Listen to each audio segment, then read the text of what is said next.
అందరికీ నమస్కారం. ఇప్పటివరకు ఈ T20 వరల్డ్ కప్లో చూసుకుంటే ఆఫ్ఘనిస్తాన్ పెద్ద పెద్ద టీమ్స్కి కూడా షాక్ ఇచ్చింది. కానీ ఈరోజు చూసే సౌత్ ఆఫ్రికా ఇదే ఆఫ్ఘనిస్తాన్కి షాక్ ఇచ్చింది.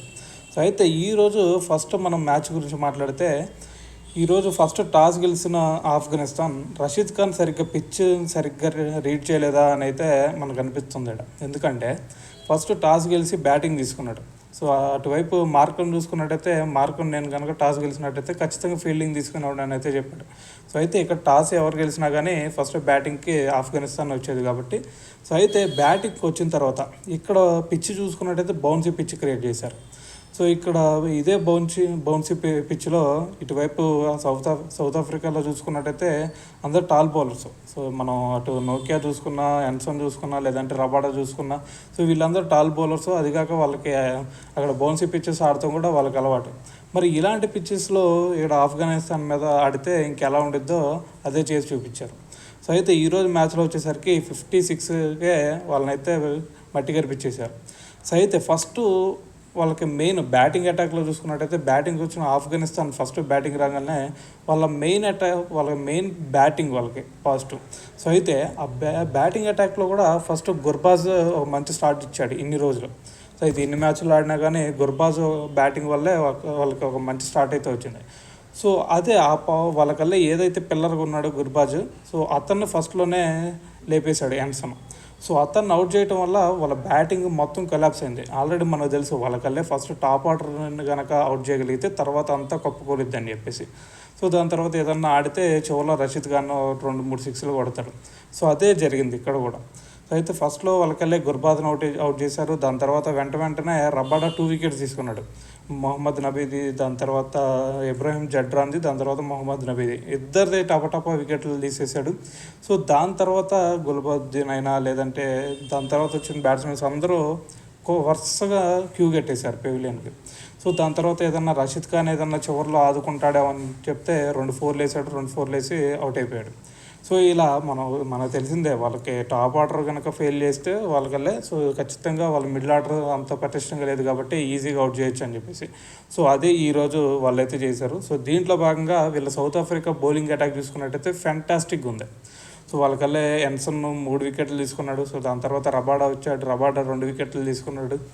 దాని తర్వాత నోకియా 2 వికెట్లు తీసుకున్నాడు. షంసీ 3 వికెట్లు తీసుకున్నాడు. ఇట్లాగా మొత్తం మ్యాచ్ అంతా వన్ సైడ్ చేసేసారు.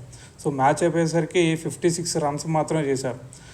దాని తర్వాత ఏదన్నా వీళ్ళు కంబ్యాక్ ఇస్తారేమో అని చెప్పేసి మనం చూస్తే ఆఫ్ఘనిస్తాన్ బౌలింగ్ని అసలు నిలదొక్కునీయకుండా అయితే చేశారు. ఫస్ట్లో మనకి ఫరూకీ ఒక మంచి స్పెల్ వేశాడు. దాంతో మనకి డికాక్ని అవుట్ చేశాడు. డికాక్ అవుట్ అయిన తర్వాత మార్క్రమ్కి కూడా ఒక ఛాన్స్ వచ్చింది.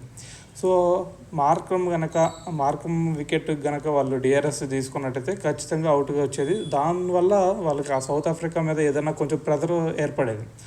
దాన్ని వాళ్ళు డిఆర్ఎస్ కూడా తీసుకోకపోవటం, అక్కడతో ఒక వికెట్ మాత్రమే తీయగలిగారు వాళ్ళు. దాని తర్వాత రషీద్ ఖాన్ కొంచెం ముందు వచ్చినట్టయితే ఏదైనా యూజ్ ఉండేది. రషీద్ ఖాన్ కూడా ఒక ఓవర్ మాత్రం వేశాడు. దాని తర్వాత లాస్ట్ మ్యాచ్లో చూసుకున్నట్టయితే గుల్బద్దీన్ ఏదన్నా కొంచెం ముందుకి తనకు బౌలింగ్ ఇచ్చినట్టయితే ముందు అతను ఏదన్నా ఒక వికెట్ తీసుకునే ఛాన్స్ ఉండేది. నవీన్ ఉల్-హక్ 3 ఓవర్లు వేశాడు. ఆయన ఒక వికెట్ కూడా తీసుకోలేకపోయాడు. ఇక్కడ వాళ్ళ బౌలింగ్లో చూసుకున్నట్టయితే రషీద్ ఖాన్ ఏదన్నా కొంచెం ముందు స్పెల్ వేసినట్టయితే ఇంకో వికెట్ ఏమైనా తీసుకునేవాడేమో.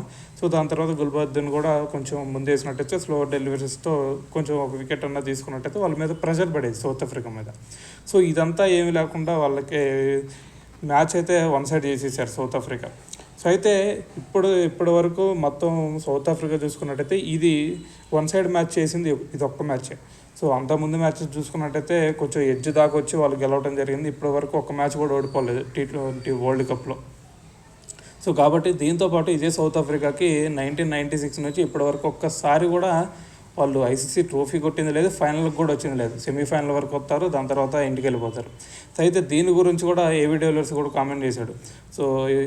ఇప్పుడు ఫస్ట్ టైం మనం సెమీఫైనల్కి వెళ్ళాం కాబట్టి ఈసారి ఎలాగైనా కప్పు కొట్టాలని చెప్పేసి వాళ్ళని అయితే కొంచెం అప్రిషియేట్ చేశాడు. దాని తర్వాత మరి ఏదన్నా కప్పు కొట్టే ఛాన్స్ ఏదన్నా ఉందా అంటే వాళ్ళకి ఖచ్చితంగా 40-60% అని చెప్పాలి. ఎందుకంటే 40% మాత్రమే వీళ్ళకి కప్పు కొట్టే ఛాన్స్ ఉంది. ఎందుకంటే మనం అటు వచ్చేది మనకి ఇంగ్లాండ్, దాని తర్వాత లేదంటే మన ఇండియా ఈరోజు. సో ఈ రెండిట్లో ఎవరో ఒకరు వస్తారు కాబట్టి సో మెయిన్గా మన ఇండియానే వెళ్ళింది. మన ఇండియా మీద కనుక వీళ్ళు కప్పు కొట్టాలి అంటే ఇది చాలా కష్టం అని అయితే అనుకుంటున్నాం. సో అయితే ఈరోజు మన ఇండియా వర్సెస్ ఇంగ్లాండ్ మ్యాచ్ మీద డిపెండ్ అయి ఉండేది కాబట్టి వీళ్ళు కప్పు కొడతారు లేదని. ఖచ్చితంగా ఈరోజు కనుక ఇండియా గెలిచిందంటే ఖచ్చితంగా కప్పు కొట్టేది మాత్రం ఇండియానే.